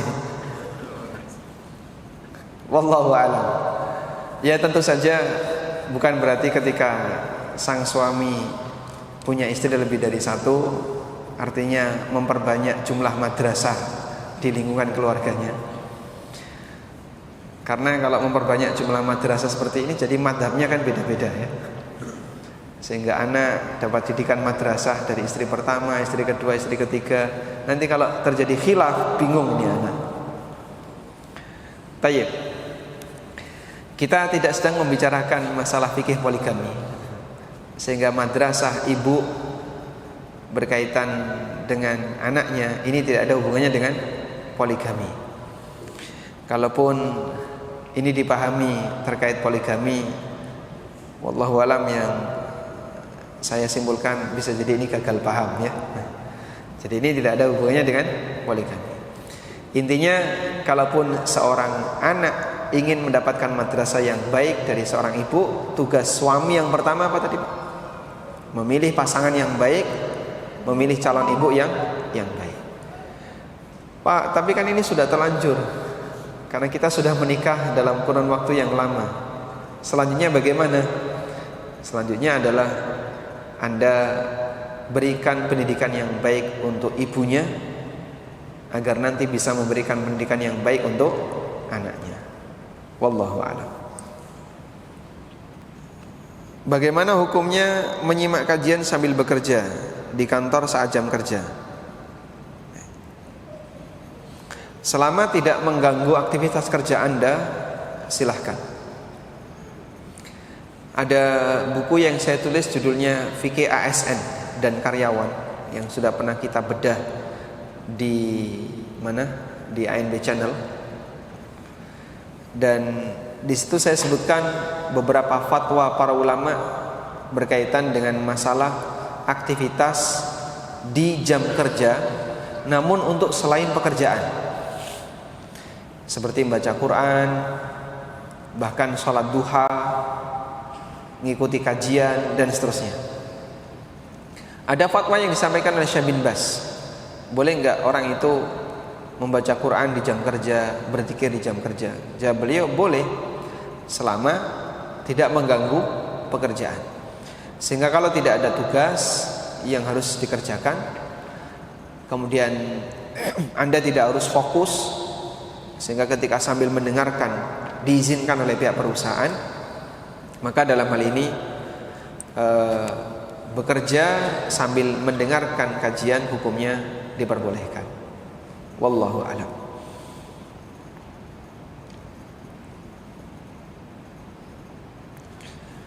Berkaitan dengan ulama, bagaimana hukumnya mengagungkan ulama dan mengidolakan ulama, dan hukum mencium tangan ulama? Prinsipnya begini, kita boleh berinteraksi dengan siapapun, yang penting jangan gulu. Itu prinsipnya ya. Gulu itu ada pada 3 sasaran.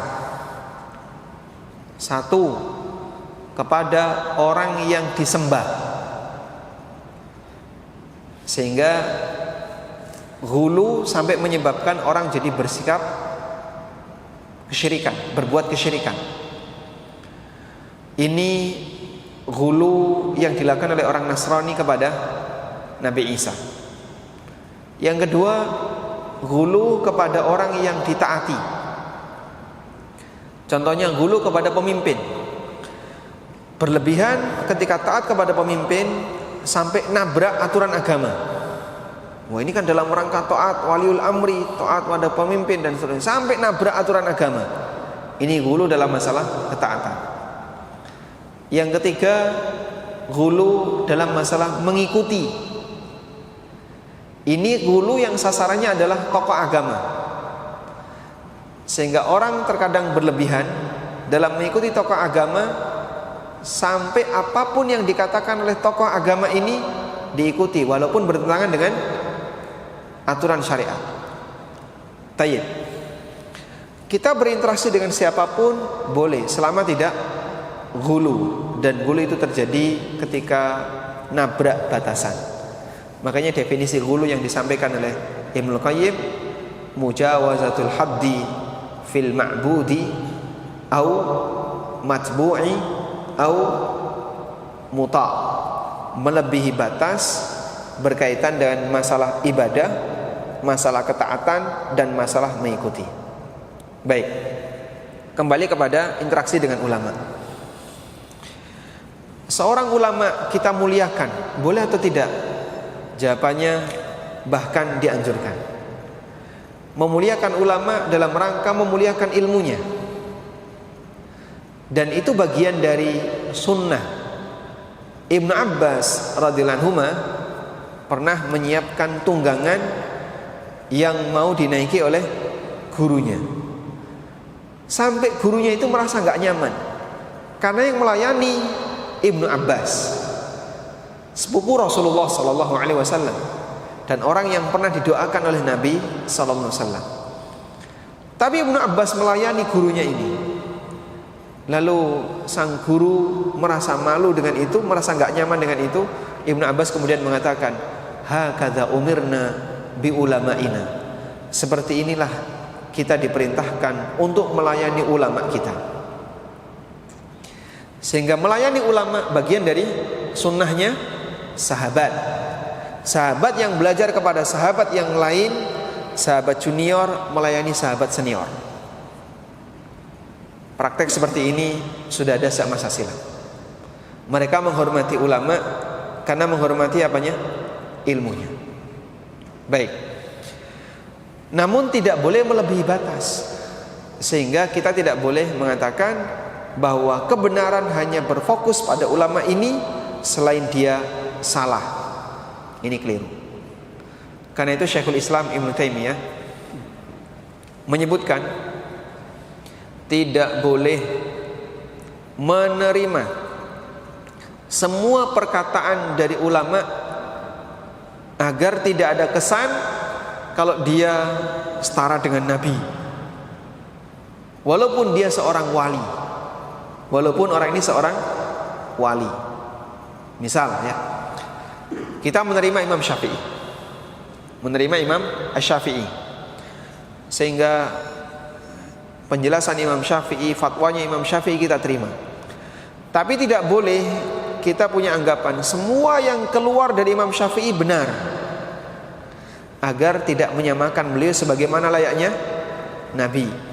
Meskipun kita akui Imam Syafi'i adalah waliullah, sebagaimana wali-wali Allah yang lain, dan wali Allah adalah para ulama kibar, sebagaimana yang dikatakan oleh Imam Syafi'i sendiri, laulal ulama hum waliullah fama kana lahu min wali. Kalau wali Allah itu bukan ulama, berarti Allah nggak punya wali. Sehingga wali Allah itu ada nggak Pak? Ada. Terus siapa mereka? Ulama. Kata beliau, kalau bukan ulama sebagai wali Allah, maka Allah nggak punya wali. Artinya yang merupakan wali Allah hanyalah ulama al-muttaqin, yang bertakwa. Jadi kalaupun misalnya kita mengikuti Imam Ahmad misalnya, saya senang dengan Imam Ahmad, memuliakan Imam Ahmad, tapi kita tidak boleh mengatakan semua yang keluar dari Imam Ahmad benar, agar tidak disetarakan dengan Nabi. Maka tetap kita boleh mengambil dari beliau, namun jangan sampai membenarkan semua yang beliau sampaikan, karena beliau tidak maksum sebagaimana layaknya Nabi. Wallahu a'lam. Sepanjang masih di bawah kondisi seperti ini, insya Allah hukumnya tidak terlarang. Terus bagaimana dengan mencium tangannya? Mencium tangan itu tradisi timur. Kalau tradisi tengah Saudi dan sekitarnya yang dicium apanya Pak? Hah? Keningnya, mencium kening. Maka kalau antum ketemu dengan syekh di Qatar, jangan cium tangannya. Nanti jijik dia, kipas-kipas. Apalagi kena liur ya.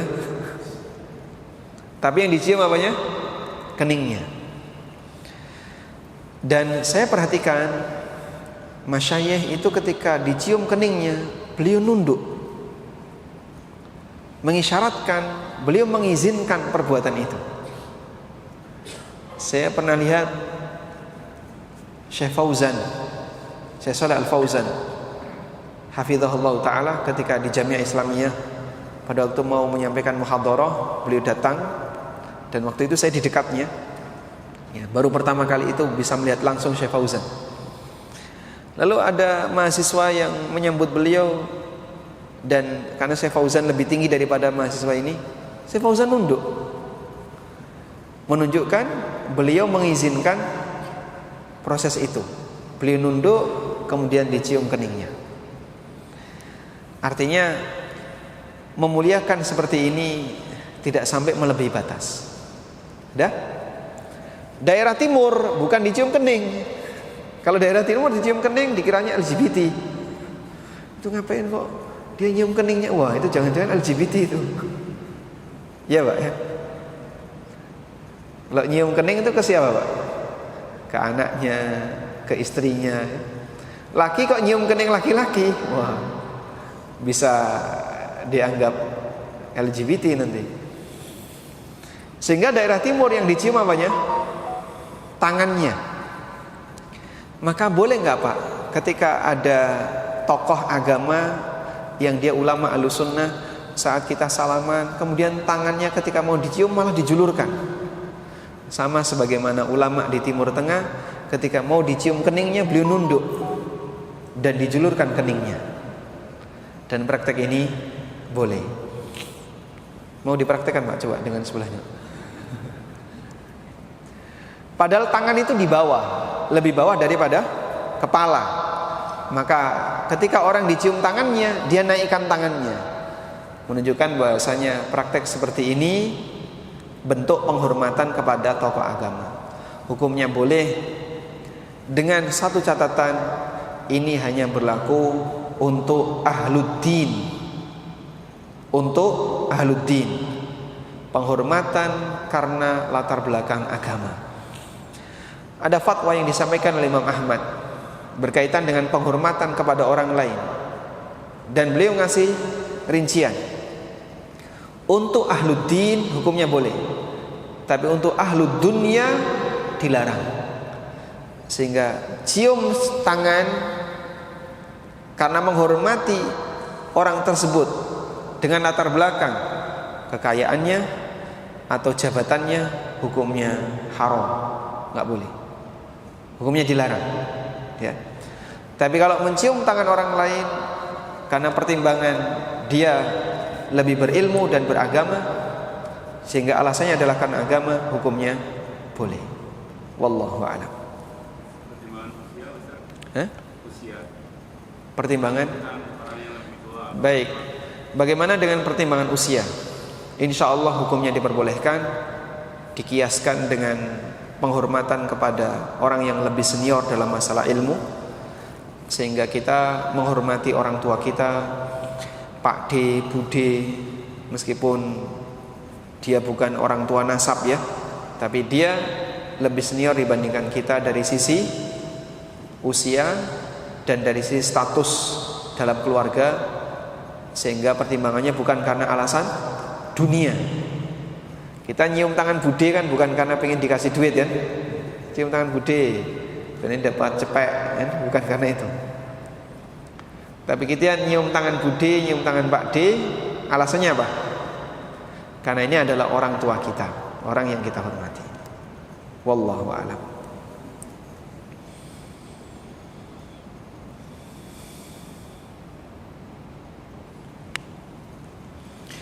Berkaitan dengan kisah Imam Malik bin Anas dengan haramnya musik, ibunda Imam Malik tidak mengatakan penyanyi itu haram. Imam Malik juga tidak menentang profesi penyanyi yang ada di sekitarnya. Bagaimana pendapat soal ini? Tayyib. Dalam kisah ini memang tidak disebutkan tentang itu, karena tidak sedang membahas tentang hukum bermain musik. Kita lebih fokus berkaitan dengan hukum apa? Mengarahkan cita-cita Anda. Tapi kalau Anda bertanya berkaitan dengan masalah hukum menggunakan alat musik, ada ijma' ulama bahwa alat musik itu haram. Ijma' ulama. Dan ini pernah saya sampaikan di ANB Channel. Ada 10 alasan kenapa musik itu dilarang. Ada 3 ayat yang saya sebutkan, kemudian hadis Nabi SAW, dan beberapa pernyataan ijma' yang disampaikan oleh para ulama. Bapak Ibu bisa lihat kalau misalnya pengen tahu di ANB Channel itu saya kasih judul ya, videonya.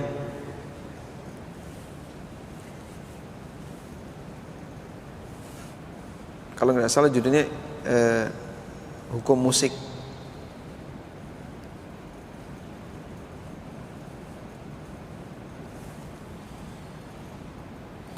Judulnya apakah musik itu haram?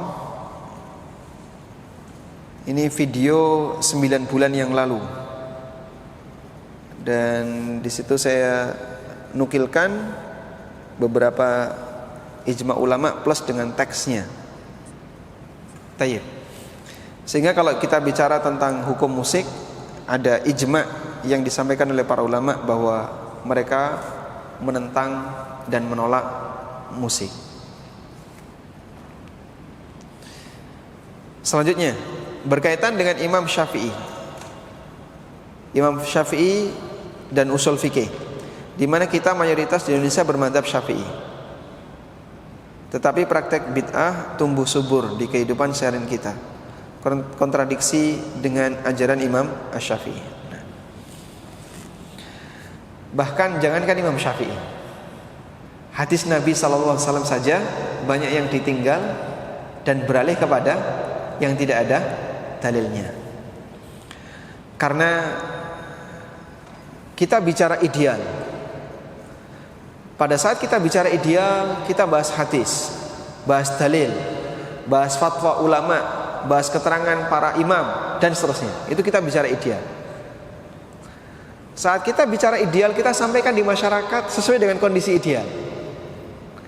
Mungkin gak ada orang yang melakukan kesalahan di sini? Banyak. Kok bisa Pak terjadi seperti itu? Jangankan di zaman kita sekarang, di zaman Nabi SAW, praktek pelanggaran seperti itu ada nggak Pak? Ada. Beliau sampaikan di hadapan orang musyrikin dan banyak orang yang tidak menerima. Beliau menyampaikan tentang aneka penjelasan kepada orang kafir, banyak orang yang tidak menerima. Bahkan termasuk ketika beliau di Madinah, orang munafik tetap tidak mau menerima. Maka yang namanya dakwah pasti akan selalu ada bagian tantangan. Dan itulah arti dari sebuah hidayah, agar mereka yang paham akan kebenaran semakin bersyukur kepada Allah. Alhamdulillah, Allah kasih hidayah kita. Padahal informasi itu kita sama-sama dapat, tapi ada yang mau menerima dan ada yang tidak mau menerima. Wallahu a'lam.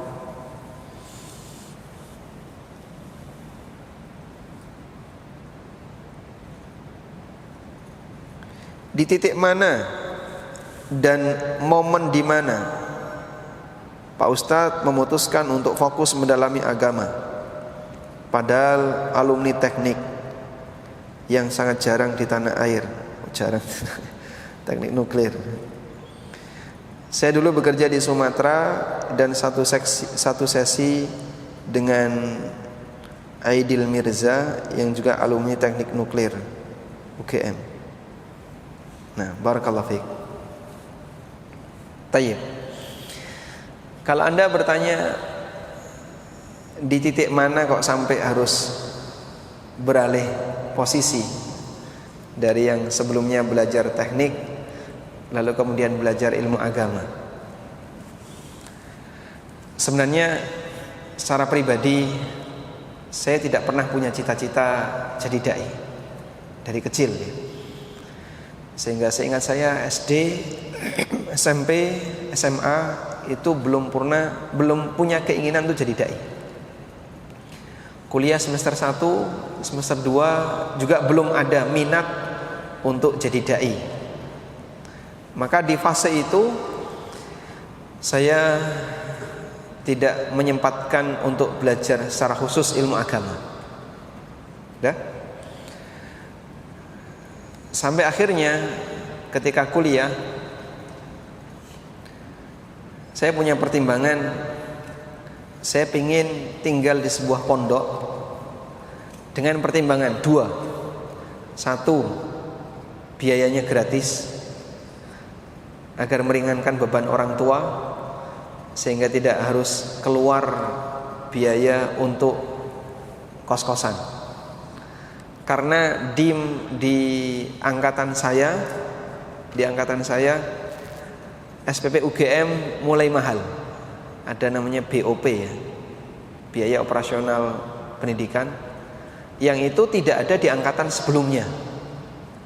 Angkatan sebelumnya SPP-nya masih murah, pas di angkatan saya mulai mahal. Akhirnya saya berpikir saya harus meringankan beban orang tua dengan mencari pondok yang gratis. Dan di dekat UGM waktu itu ada program pondok gratis mahasiswa. Yang kedua, sekaligus pengen menghafalkan Al-Quran.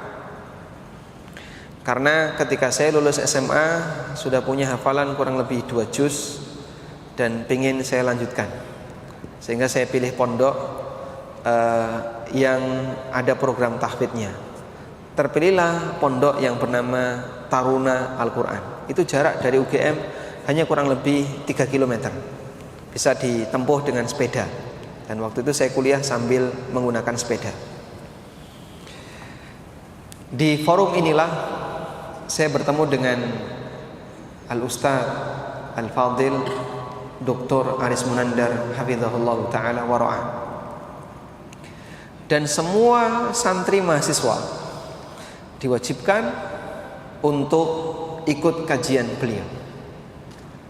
Kajiannya jam 7:30 malam, jam 8 malam sampai jam 9:30.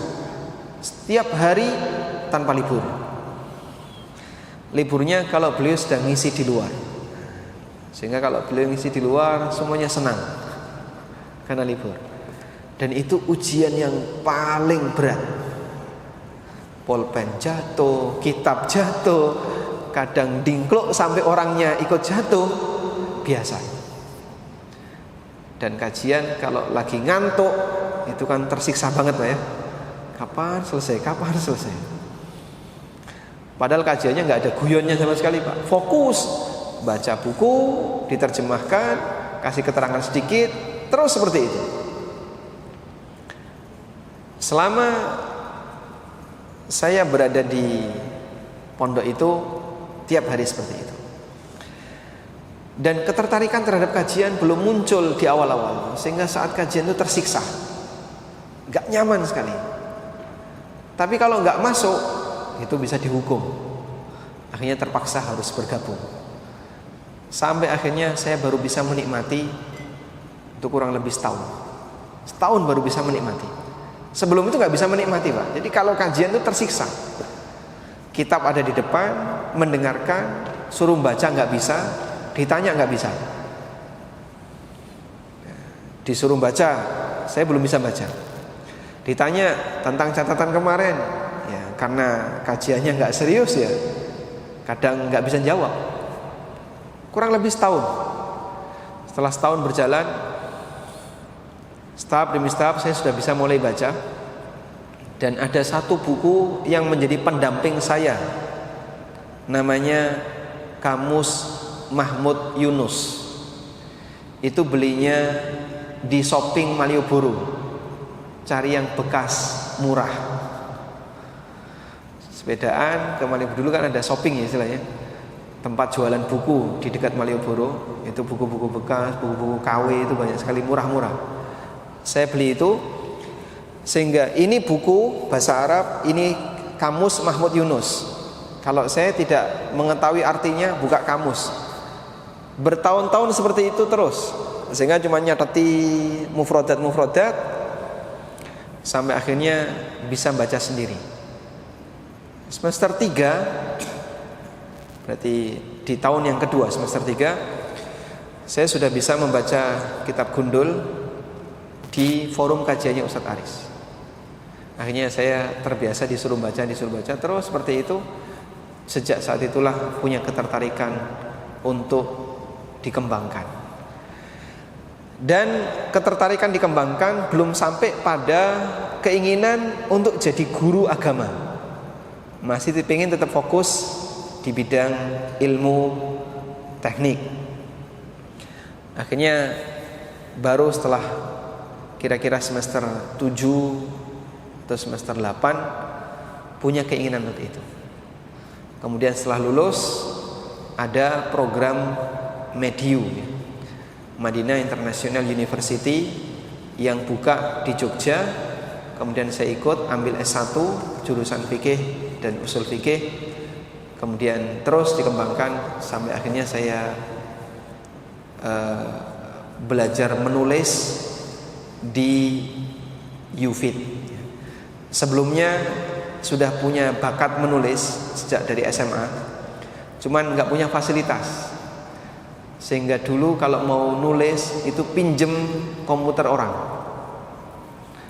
Sampai akhirnya setelah diterima di UFIT, baru saya diminta nyicil komputer. Nah, saya nyicil laptop yang pertama. Dari situlah saya nulis banyak. Jadilah artikel-artikel di konsultasi syariah.com.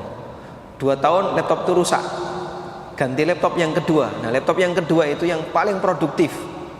Sekitar 7 atau 8 buku itu dari laptop yang kedua. Laptop kedua rusak, ganti laptop yang ketiga, sudah gak produktif. Nah, jadi saya produktif itu di laptop yang kedua.